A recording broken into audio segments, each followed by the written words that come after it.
This episode is brought to you by Brooks. You can feel confident wearing Brooks, knowing they're running specialists with over 100 years' experience in the footwear game.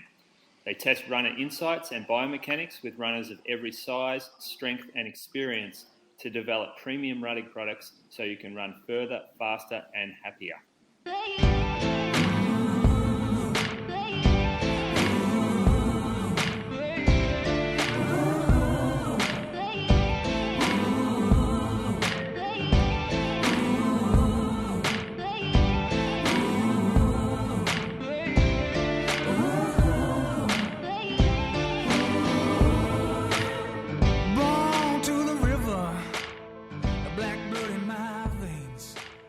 Welcome to the Inside Running podcast of the October edition 2021.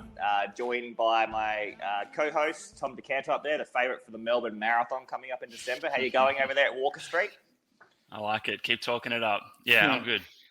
Good, thanks. Isn't Brett Robinson running? Yeah, I don't know. Is he? I'm asking Nidda. Nidda's the one making the favourite call. I have no idea. So how can you call favourite when you don't know who's in the race, Nidda? I've heard big things from his coach. The pace that I ran a 3K the other night is apparently the pace he's going to run for the marathon. So, I'll buy you a coffee if you do that. That's for sure. Very optimistic. He is very optimistic. And Julian up there at Anglesey, your backyard looks like it's blowing over. Tell us a bit about that. We have storms right now and no power, so I'm hotspotting off the phone, and hopefully the battery and the laptop lasts. But we'll see. Yeah, we had that storm here in Adelaide yesterday as well. It was pretty significant, to be honest. So no power, though. We kept our power. So utilities here in South Australia, we pay more for them. So that's the key. You pay more. That's because you got the battery, right? The battery stuff. Yeah, I don't think it's actually operating. I think we do. Oh, yeah, we do out towards the Whyalla, I think it is. So. Okay. Yeah. No, but now we've got a special guest for you guys today as well. So you want to bring him on, Julian? Here he is. So today our guest is Dustin Joubert, and he's a running researcher. You guys might have seen him on Instagram recently. Things have went a bit viral for a period of time. He's done a PhD in exercise physiology, an associate professor at Stephen F. Austin State University, and he runs an Instagram account called the Lab Rat Rundown. So I think you're on Twitter as well. Is that right? No, I don't have like an actual working account on Twitter. Okay, so why Instagram as opposed to Twitter? Oh man, being a researcher. Well, yeah. So that's funny. I had this is my first venture into social media outside of a personal account. So started on Instagram just because there's so much shoe stuff on Instagram, and so. The goal with that account was more to like relate to the people, the common runner, more so than, more like scientific sharing of stuff. I know there's a lot of academics on Twitter. I know that, but the Instagram account was a little bit different goal, I think. Well, I guess it's fair to say, like for the past couple of years, there's been a lot more research. We've talked about it on the show before as well. The Hood Karma studies, the Barnes and Kildare studies looking at the running economy benefits of the Nike Vaporfly back from 2016 onwards. And everyone did sort of have anecdotes as to other shoes and sort of what their perceptions were and how much the other brands' super shoe equivalents, helped performance. And you performed a study that essentially gave a bit of an outcome of different super shoes on the market and their relative running economy changes. And similar to what Julian said in the last one, we've actually chatted about this before as well, is that I'd argue that, that the outcomes of the study were they matched people's perception differently. I felt like the shoe outcomes for the study did feel like the economy changes I was getting when I was running as well, but you just didn't know. So can you give us a bit of a synopsis of the study, what you did and what the outcomes came to? Yeah, so we shared that preprint of the study. That's under review right now currently, but we compared, we got our hands on as many shoes as we could. So the goal was just of the top carbon plated shoes for a given brand. We tried to obtain as many as we can, which you guys know is a challenge, especially like to that in like a short window of time. So we had a limited budget in the time window that we had to like acquire the shoes. We were able to get the Alpha Fly, the Vaporfly 2, the Asics Metaspeed Sky, the New Balance RC Elite 1, the Endorphin Pro 1 from Saucony, the Brooks Hyperion Elite 2, and the Hoka Rocket X. So I think we had 7 carbon-plated shoes and 1 control shoe that was just kind of a standard racing flat. So notably missing, we couldn't get the Adios Pro 2 at the time. Well, it was in between the 1s and the 2s, and I couldn't get a hold of them. So, but really the goal of the project wasn't necessarily to say, like, this is the one best shoe and these others are bad. It's really to look like across the broad landscape of the carbon-plated, these advanced running shoes now, have things kind of leveled up and evened out. And so we were able, I think, to do that even if we're missing a shoe or two from that lineup. So yeah, we measured running economy, which is essentially the oxygen cost or the energy cost to work at a given speed. And we know that improvements in running economy allow you to run faster at the same physiological intensity, which is how we're seeing some of these performance benefits, right? And yeah, the previous work was really limited to the Vaporfly line. And so seeing improvements anywhere from, upper 2% to 4% plus improvements in running economy in that shoe. And so we compared all the shoes I listed there, and we saw that some did level up. Some offered some improvements more than the kind of traditional control shoe, and some didn't offer any benefit at all. So, and I, kind of expected, to see that just from some case study testing I'd done on myself. But I really didn't know how many of the shoes would have sort of matched up to the established line. So we saw that the Alpha Fly, which you might expect, given that it's the same ZoomX foam coming from Nike, performed similarly to the Vaporfly 2. And then the Asics Metaspeed Sky was the other shoe that sort of leveled up in that 2.5 to 3% economy improvement range in our study. And so those 3 were statistically different than the rest of the shoes we looked at. The Endorphin Pro and the RC Elite 1 improved economy by about 1.5% on average, and that was better than the control shoe, but not quite as good as those top tiered shoes. And then the Hoka Rocket X and the Hyperion Elite 2 didn't really offer any benefit relative to the control shoe. And the control shoe was the current ASICS Hyperspeed, is that right? Yep. Yeah, we just needed a EVA non-carbon plated shoe that was similar in mass to the other shoes in the lineup. So it's hard to find now. Yeah. That type of shoe. It's a difficult right, thing. Right. Yeah. Yeah. I think historically the previous papers always used like an Adios because at the time I think the world record was 202.57. I think prior to the super shoe era, and so they were using that as a baseline shoe. And I would argue probably the Hyperspeed at this point in time is one of those few shoes you can find that probably is close to traditional, but it's not really traditional still, is it?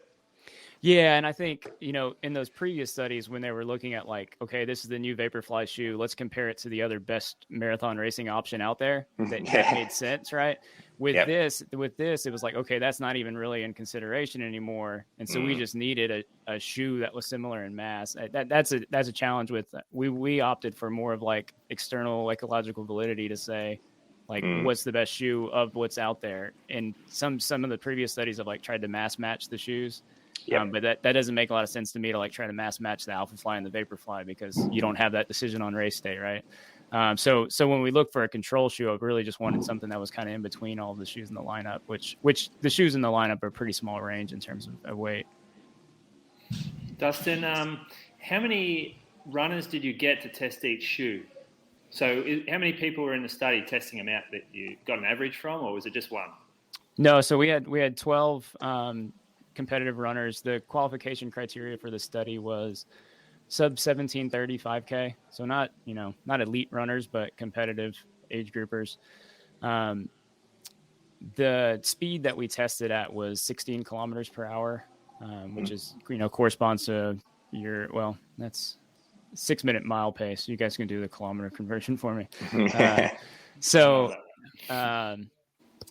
16 kilometers per hour is probably the most tested like running economy speed with the shoes and the lit. So that's what we went with. Some of the previous research had looked at 18 kilometers per hour, but you need really fast guys to do that, just because for running economy testing, you need to make sure it's sub-maximal and like below threshold, because we're really quantifying energy expenditure from the aerobic component. So it needs to be easy enough. So that 1730 kind of criteria did that for us for 16 kilometer per hour testing. But I live in rural East Texas, and we're a couple hours from like any major city center. And so to find guys who were like size 10, 10 and a half, 11, who could run sub 17:35K.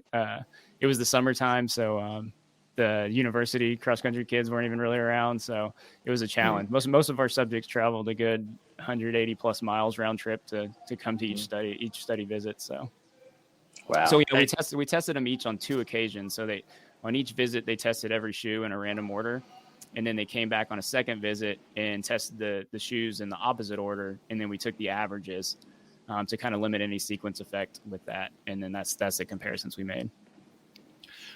Dustin, what I found really interesting, and I think was great that you included it, is the subject specific data.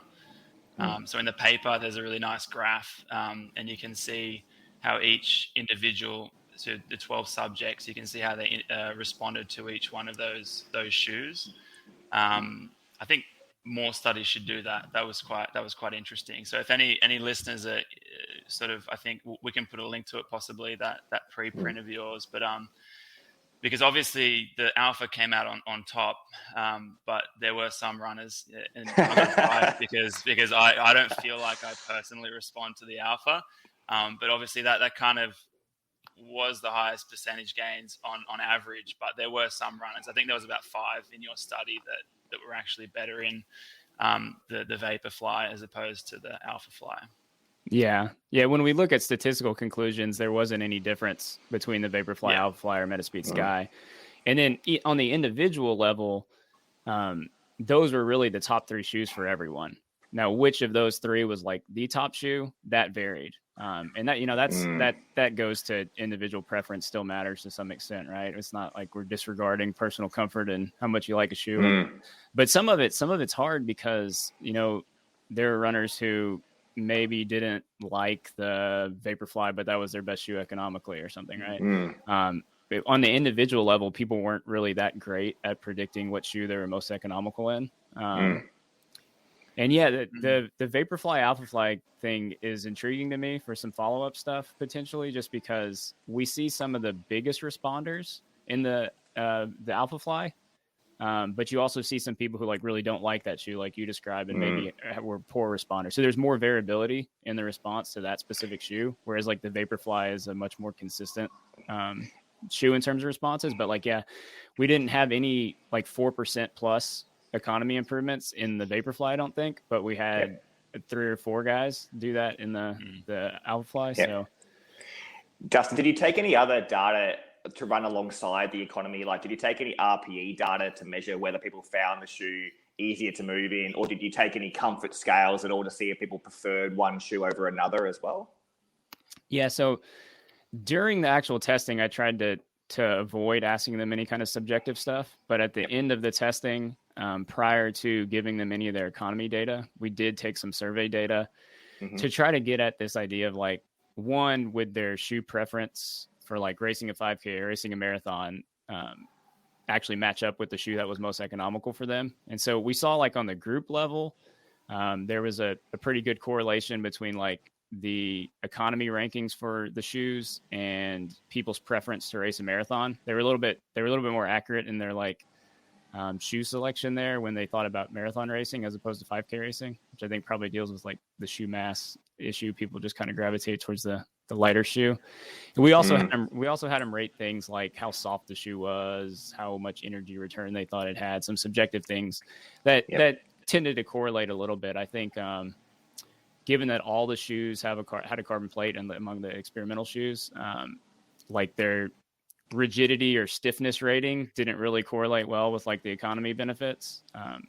But given that we think, a lot of what's going on is the foam, the shoes that were rated like more springy tended to correlate a little bit better with the economy benefits. But overall, I'd still say people aren't that great at the individual subjective predictions. But so would you think that, so obviously they've all those experimental shoes have carbon plates. So it's obviously not as simple as throwing in a carbon plate and getting these huge performance gains or economy gains. So do you think it's pretty much as simple as it's really comes down to the foam, or is there, what do you think are other factors involved there? Yeah, I don't know if it's as simple as that, but I think that's probably the big factor that most of the research is leaning towards now, right? So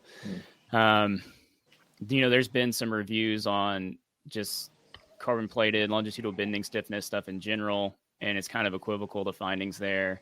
One of the recent papers from Wouter Hukamer and Healy, they sliced up the plate in the next percent, right, and saw economy wasn't really affected. The foam still did most of the trick. So I don't think that means like the plate's not essential, but probably the foams are what's driving most of these differences. Yeah, but I mean, the shape of the plates differ, the geometry differs, so it's probably not the only thing, but it's looking like probably the big thing.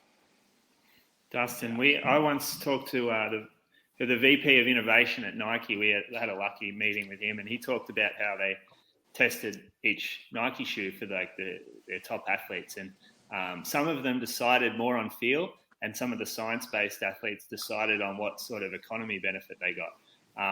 Is that something that your athletes in the study took away? Have they gone out and started purchasing the shoes that work for them? That's a good question. I need to. I had three of the guys ran Boston shortly after the study was done, and I think one of them I know went and got his best shoe from the lineup.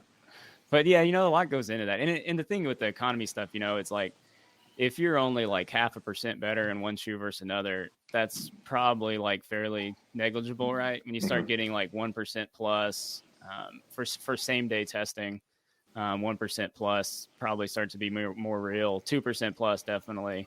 And so if you're kind of in between or pretty close on a couple shoes, I definitely think, personal preference, comfort, brand loyalty, those things probably are still meaningful. Mm-hmm.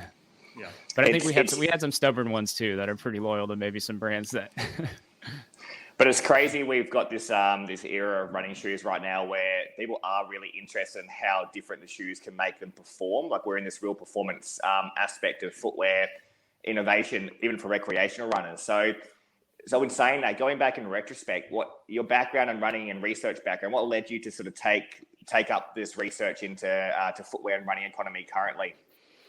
Yeah, so I've been a lifelong runner, and I got into the field of exercise science and went down that academic pursuit to, initially try to make myself faster. And I got more serious about my own running again in the last couple of years, and obviously I've kept track of this is a sub 2 hour marathon and the new shoe developments and all that research. And, I was just like every other average consumer, like gonna buy a carbon plated shoe and try it out and see how it did. And I ran in the Carbon X from Hoka for a whole marathon, my first marathon build up, and raced in that shoe and bonked terribly in my marathon. Probably more to my undertraining than the shoe, but, my first experience in that shoe was I could tell that the shoe was more rigid and stiff. Right. And so I was like, well, maybe it's doing what it's supposed to be doing. But before I bought the second version of it, I was like, well, I got a lab with a metabolic cart. Why don't I test the shoe out? And it basically didn't improve my economy at all compared to my standard flat that I had. And so I was like, well, man, this sucks. Maybe I'm just a non-responder. But so I'll buy the Alpha Fly and test it in the lab before taking it out on the roads and keeping them. But sure enough, I'm a huge responder. I'm like 4.5% plus in the Alpha Fly. And that was kind of I did the case study deal and presented that at a little regional meeting and was like, okay, I'm going to try to get my hands, get a small grant internally from the university and get my hands on as many shoes as possible, because it just seemed like then it was like, man, how many people are being fooled by this, right? Intuitively, when you first stepped into the Alpha, what did you feel? Were you like, whoa, this is different? Exactly. I think when I put a new shoe on now, because I've tested a lot of stuff now, that's kind of the idea with my lab rat rundown account is more case study testing than it is. It's hard to put out a new full blown study every week, right? But I can case study myself pretty regularly. So when I put a new shoe on now, that's what I look for, is like, is the foam squishy? And that makes sense because we know enough about like the mechanical properties from that original Vaporfly paper, like the shoes that are more compliant and compress and deform more, they store more energy. And then the good foams also return that energy, a greater percentage of it. And so if the shoe feels squishy, that might be a good thing, right? And we can kind of start to think like, okay, this one feels really soft, but it doesn't feel like it bounces back much, right? Got it. Or this one doesn't deform at all. And so that's what I kind of look for when I put on a shoe now. And definitely like when you put Zoom X on, that's the sensation I get, right? Can you give us an idea on I put up a question thing on Instagram yesterday, getting some listeners to ask questions, and had quite a few wanting to ask you about if you have tested and your thoughts on the Adidas Adios Pro 2 and also the New Balance RC Elite 2. And I know that from your account you've had a little play around with those. Can you give us an idea on like your personal experience with those? Yeah, so I'll limit that to my personal experience because I haven't done any like larger scale testing, but the Adios Pro 2 I did test, and I didn't respond well to that shoe. So I was my usual 3-4% self, and like anytime I do case study testing now, I do everything on the same day for any comparisons I'm making, and I use the same control shoe, and I always test the Alpha Fly against it too, just because I know those are kind of my extremes. So I was usual like 3 or 4% in the Alpha Fly, but I was only 1% or so in the Adios Pro 2. And just when I think like just personal feel, that foam feels a whole lot different than Zoom X. So it's I can't squish it as much, can you? Yeah. So I can't make the conclusion that shoe's inferior to the Nike shoe. We haven't done that study, right? But from those personal kind of perceptions, feelings, I'm also, I'm testing in our study, we tested at 16 kilometers per hour. Most of the case study stuff I'm doing is about that same speed. So, I can't speak for people who are running much, much faster in that shoe. Obviously, on the world level, people are running fast in that shoe, right? But we did, that's the anecdote. We don't have the testing data on that. Yeah.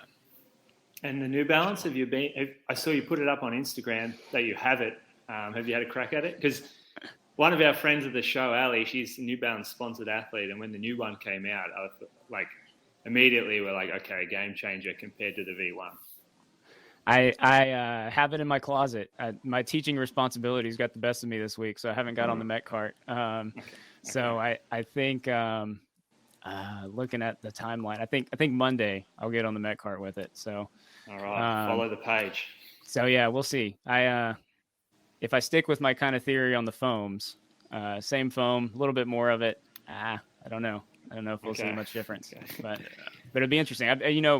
People have said a lot of similar to what you said is comparing that to the V1. People have spoken really highly of the V2, but so we'll see. Yeah, there's going to be. Sorry, you go, Tommy. No, you go. That's good. I said there's probably going to be a small effect to the actual lever or the stack height itself as well. And the RC Elite 2 definitely has the higher stack than the V1. I always found the V1. That was the biggest thing I was surprised by in the paper was the positive outcome from the V1 from New Balance. I always found that to be a shoe that didn't feel quite as economical as say the Endorphin Pro or the Metasky Speed. So you created these in the study. We'll obviously add the post to the show notes, but you had like these tiers. So you had the Metasky Speed on top, but then you had the Endorphin Pro and the RC Elite 1 in that second tier through there. So they came out quite similar, but there was variation there, wasn't there? I remember you mentioning that the Endorphin Pro and the RC Elite had slightly different outcomes in relation to not just running economy, I believe. There was a small change between those two shoes in another variable. I don't know if they differed on anything else so just when we ran the statistics, they differed in those top tiered shoes and then the control and lower tiered shoes. They were similar to each other in terms of economy of benefits. Yep. We looked at some running mechanics variables and there wasn't the effect sizes are a lot smaller in some of those mechanics differences. But I don't think it was different between those two. Okay. That was another question, Dustin. Like, if you from some of that biomechanical stuff you ran, or possibly just your thoughts from seeing the runners? So just your gut feel. Is there a reason? What reasons do you think there are responders or high responders versus low responders? Like things like body weight or biomechanics, running experience. What do you think about that? Yeah. So when we looked at the top 3 shoes overall to kind of make some of those comparisons. And really it's kind of just descriptive because to really design a study that's like powered to make statistical conclusions for those kind of things, we need larger samples. You need separate groups of people. Most of these studies where we're looking at like economy differences, it's a lot easier to find stuff.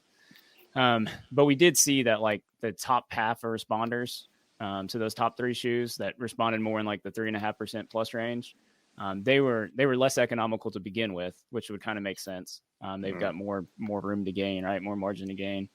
Or the kind of, if their elasticity that's in their muscles and tendons and feet aren't doing the trick, right? The shoe's helping them more than someone who's maybe already capitalizing on some of those things.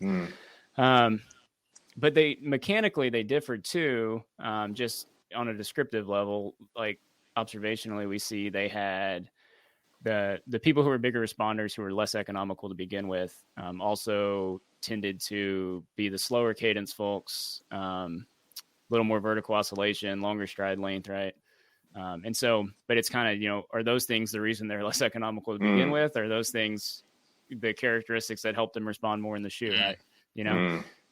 I've got some piloting stuff I'm going to do with like some cadence manipulation and see kind of there's its own problems with that, because you're going to mess people's mechanics up and make them probably all less economical to begin with. But I think I think I'm more intrigued by that too, going back to that like Vaporfly Alphafly comparison, because we did see some like larger distinctions there.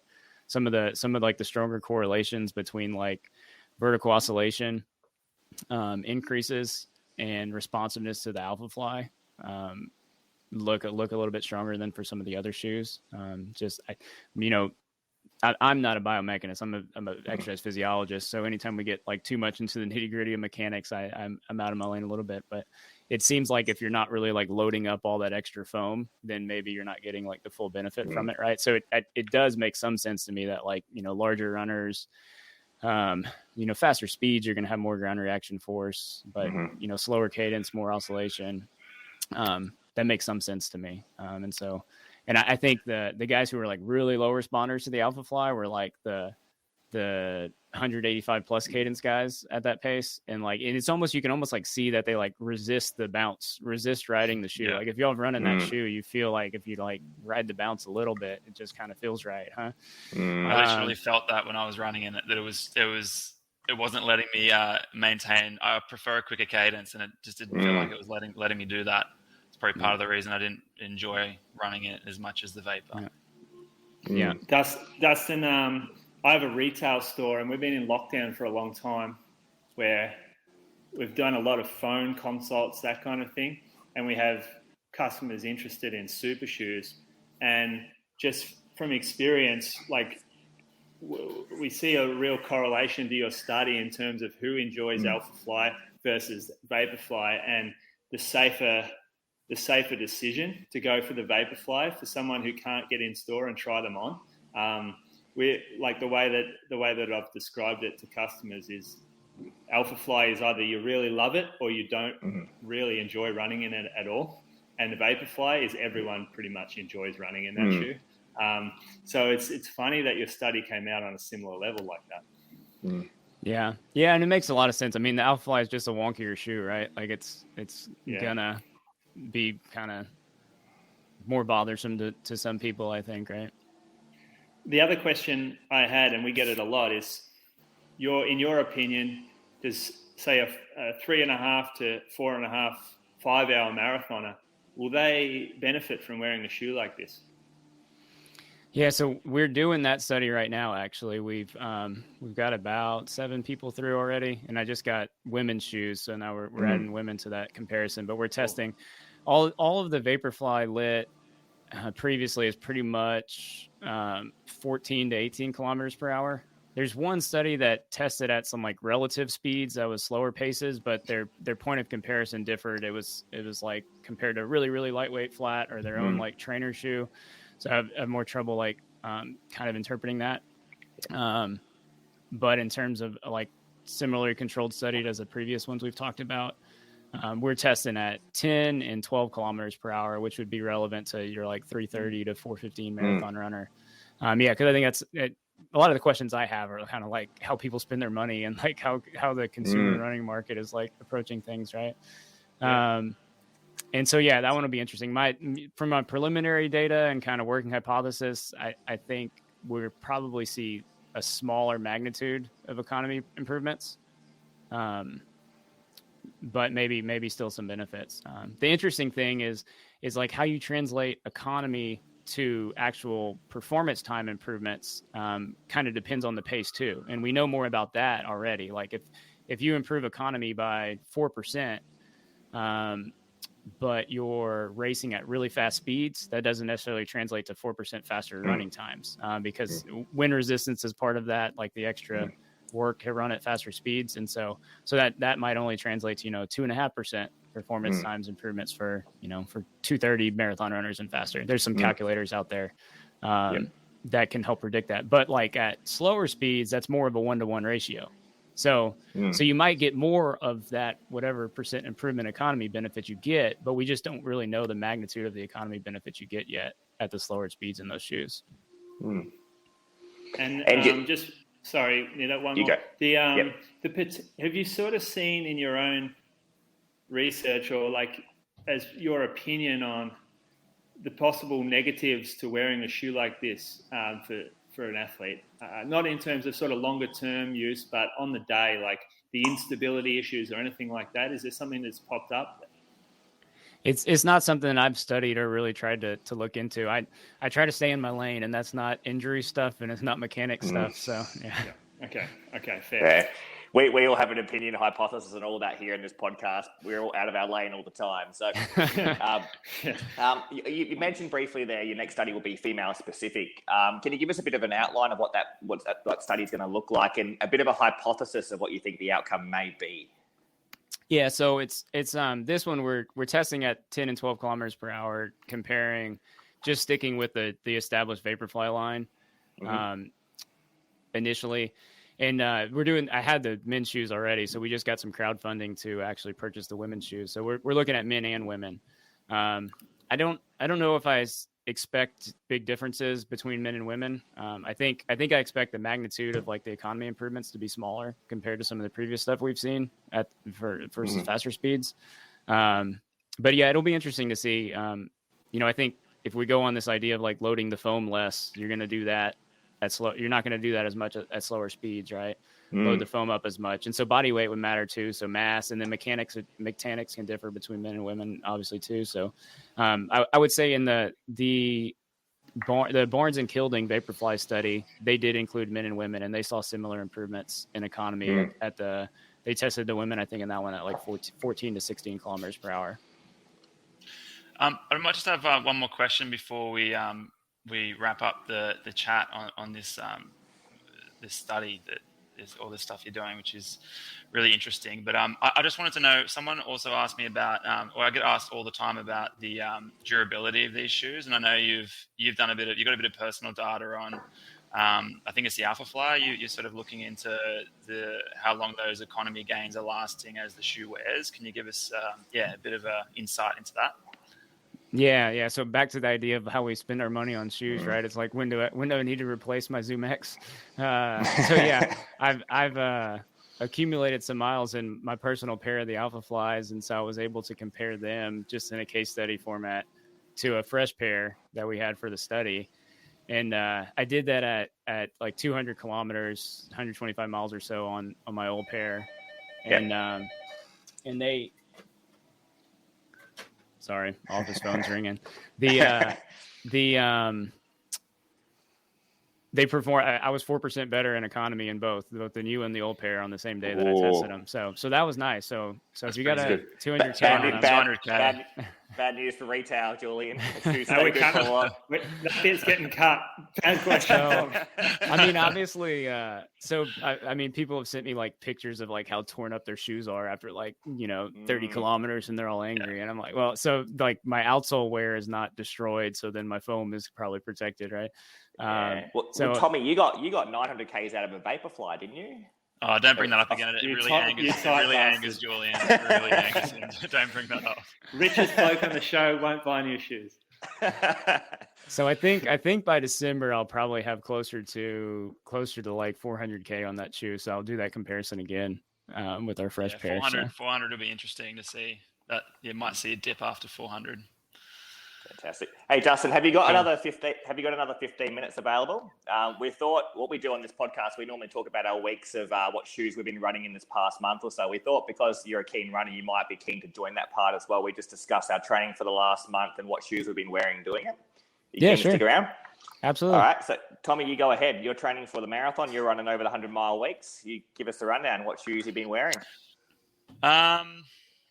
I've been pretty much wearing my usual lot. The addition to that has been the Brooks Aurora, which I think we're all going to have a little chat about because we all got a pair of these shoes. I've gone back to a little bit of the Invincible. Just legs. Like I had a week about 10 days ago. My legs were just imploding from the mileage. Things caught up. So I was like, what sort of Ks you doing? What sort of Ks? I got up to like 188 1 week, and I was a bit, like just on the edge there. It's just like physically felt like in terms of energy levels and stuff, fine, but just the legs were getting really beaten up. So Nimbus Light 2. It's because you've been running in lower shoes this past couple months, and obviously you haven't put an Invincible on for a while, have you? I was doing some like easy runs in the Brooks Hyperion tempo, and I think I maybe overdid it. It was just like a bit. I run all road, and but like the Aurora, I really have been impressed with it. I was when we were chatting about what Brooks to get, I was really keen on trying this one out because I'd read some pretty interesting things about it. So this is like. So Brooks have this thing like this Blue Line Lab, so they experiment with some different models. So this is just like a totally new model from them, using this nitrogen-infused foam. So some specs on it, but essentially it's quite unique. It's obviously it's relatively high stack. Got a lot of this foam. It's a very broad platform, so that gives it some inherent stability.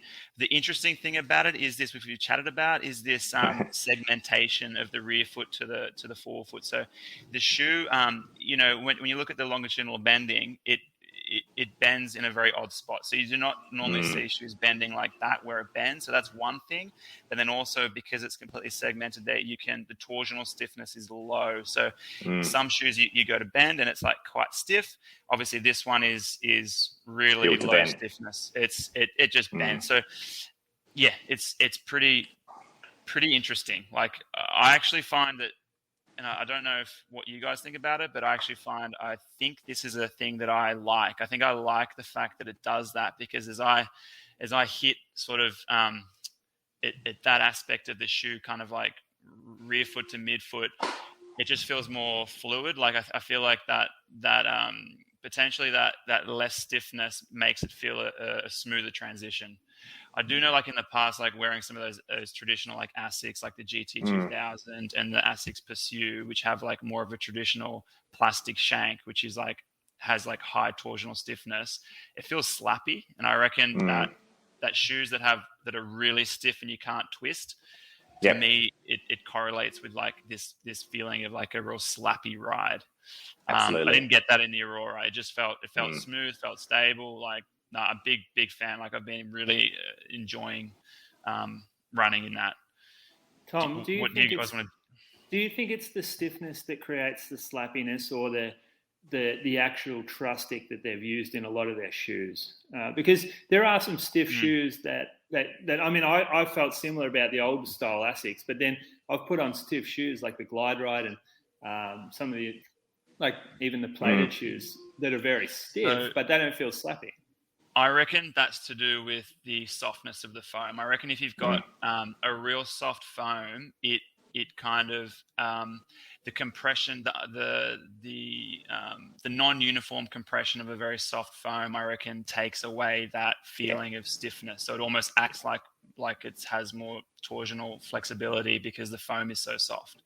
And that's where the noise goes. If you're in a firm shoe with high torsional stiffness, good luck. You're going to feel that torsional stiffness because the foam is firm.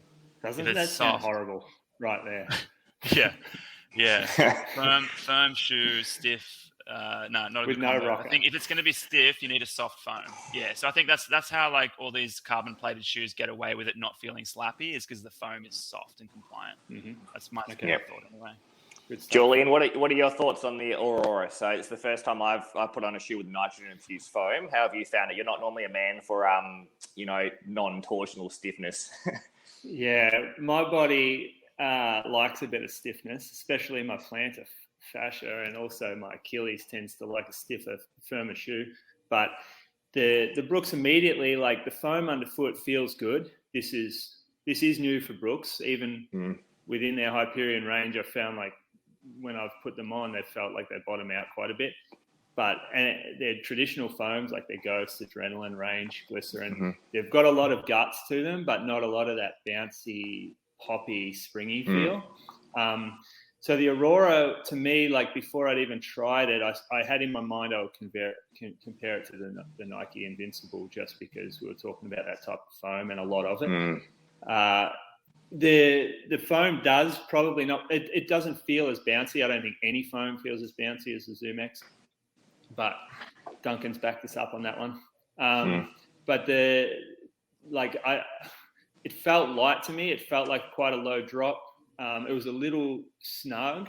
I went out for 90 seconds. I'm battling a slight Achilles issue right now. And just that flexibility in the shoe felt like I was running in an older school Nike Free, and my Achilles just started to complain immediately. So I turned around and swapped it out actually for the Adrenaline 22, a sample of that shoe that's coming out maybe early next year, and immediately felt a lot better with a firm, stiff rear foot underneath my foot. So I'm going to be honest, Julian, that sounds terrible as a swap in a shoe.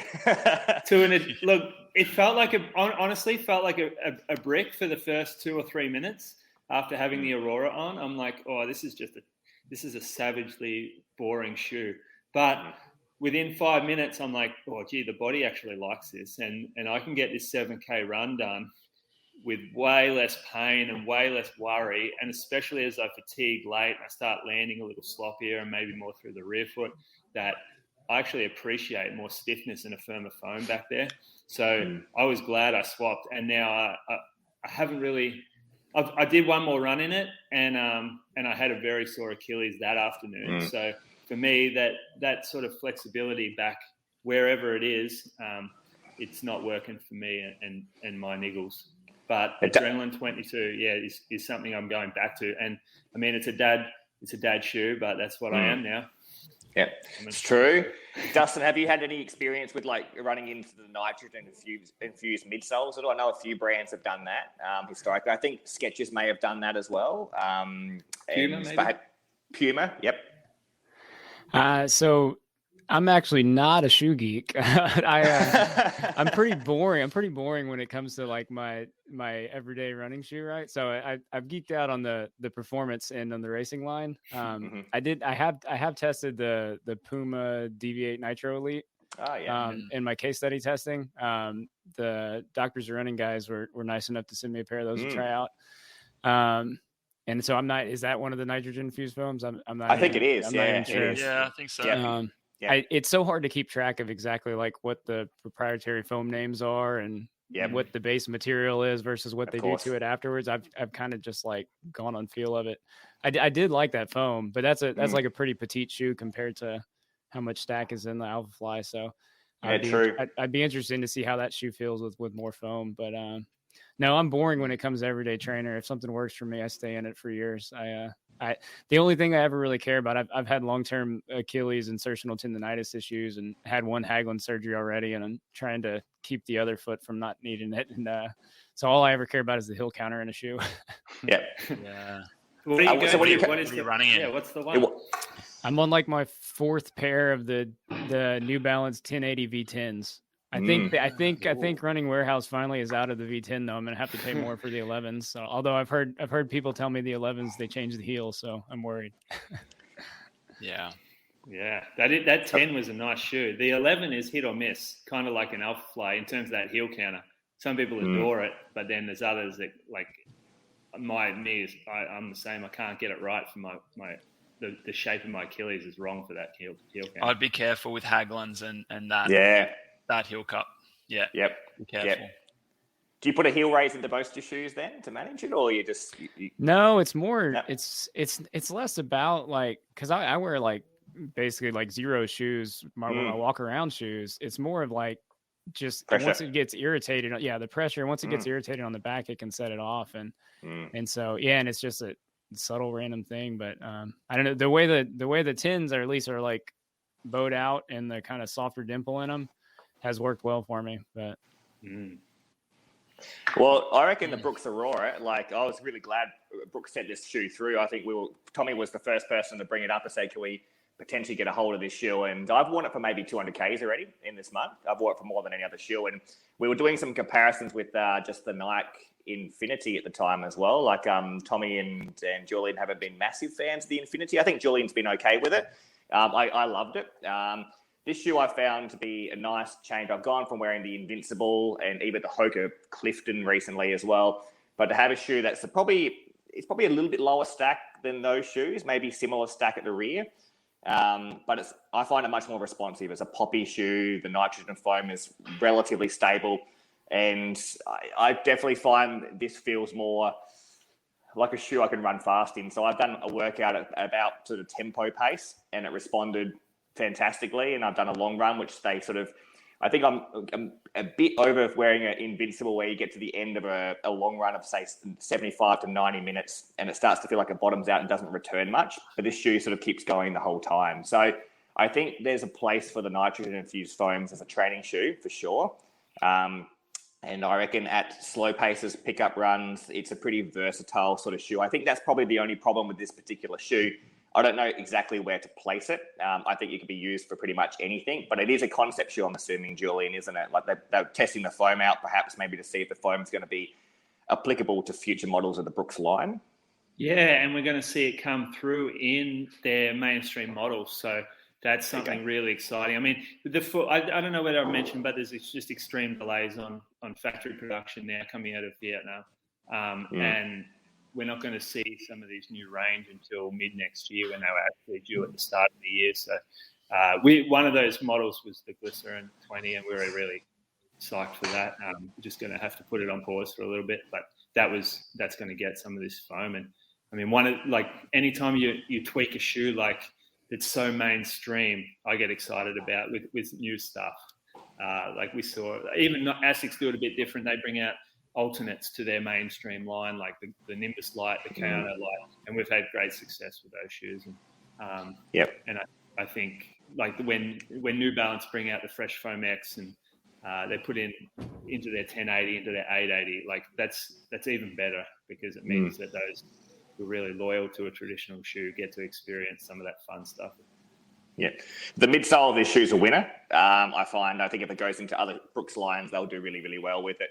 Just a few of the details. I'm sure you were the same, Julian. It's a concept shoe. I'm not sure if they'll keep it going, but it's a bit narrow in the forefoot. The upper's quite strong, but it's just the volume of the shoe in the upper is probably a bit limited, I suppose. So it feels more like a performance shoe in that setting, because it is a bit less volume. Yeah, and some of the specs, like it's a 6 mil offset, which I mean, that's a medium offset, I guess. It's not super low, but it's not super high. And the men's, I think it's a size 9, would be 240 grams. So again, something around that lightweight trainer area. And women's 215 grams, and still the same offset as well. Brilliant. So it's sitting in the lightweight trainer range. You're back to running about 50 odd Ks a week now, Julian. What else are you running in? Yeah.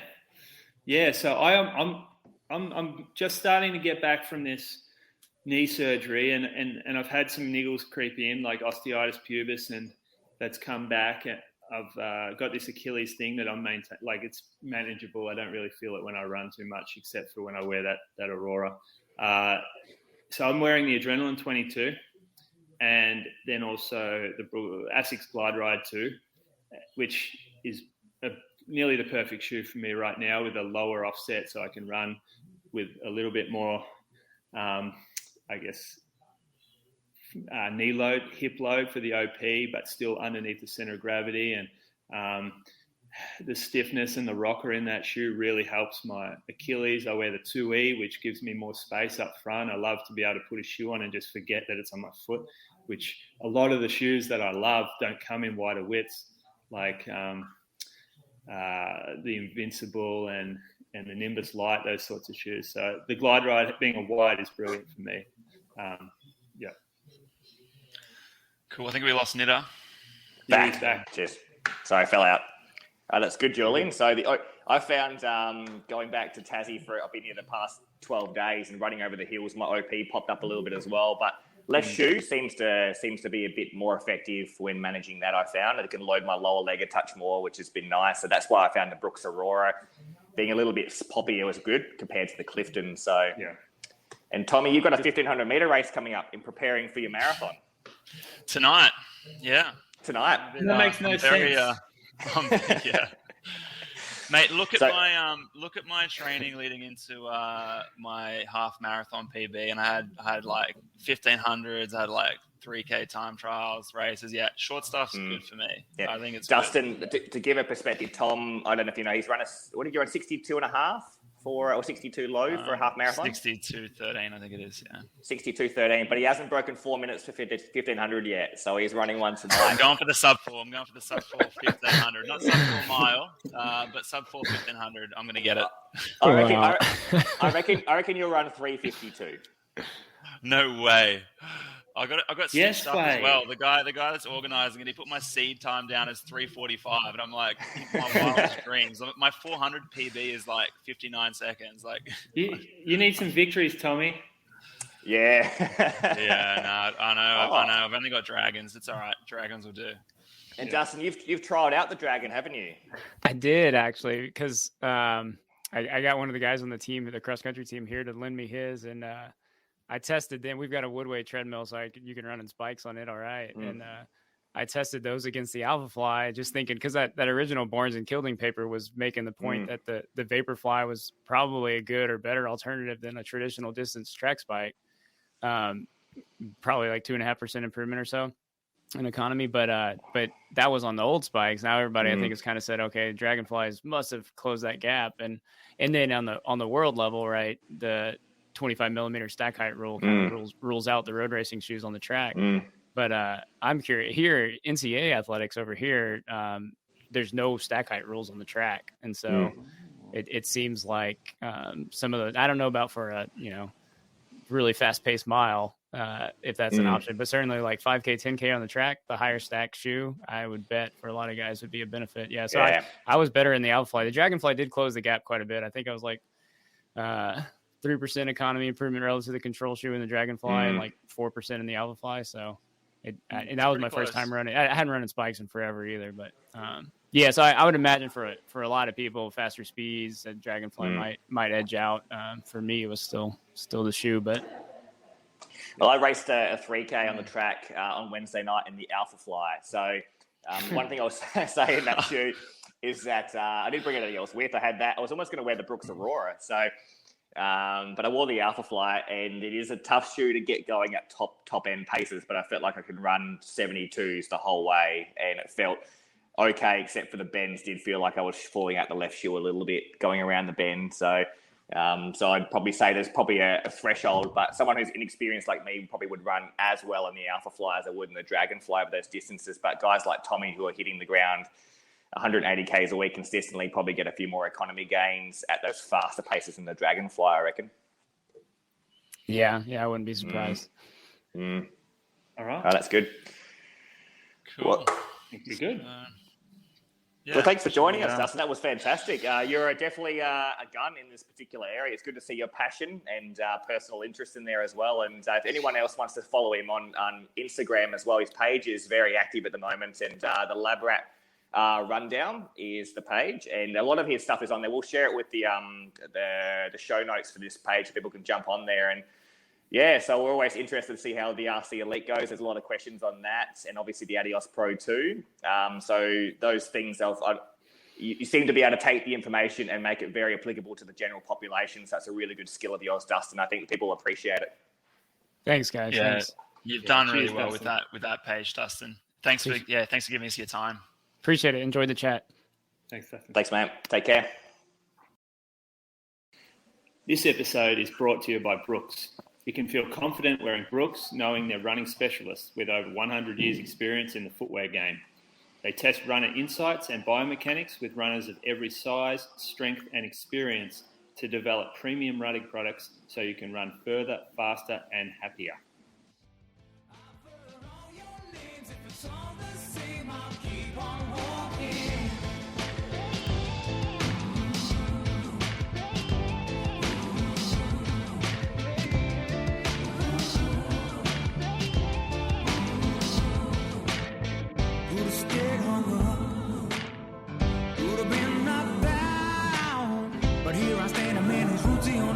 And I'm gonna hold my head up high.